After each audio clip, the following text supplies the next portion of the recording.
gold powder glitter, edible one of course. I'm going to show you how I do it.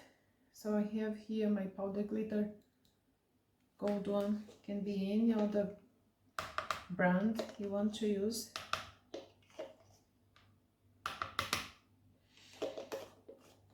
Easy peasy again.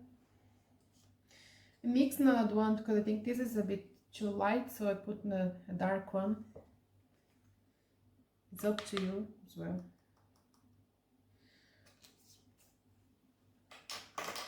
And now I'm using a lot of the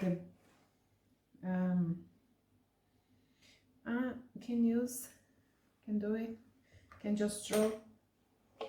Mix.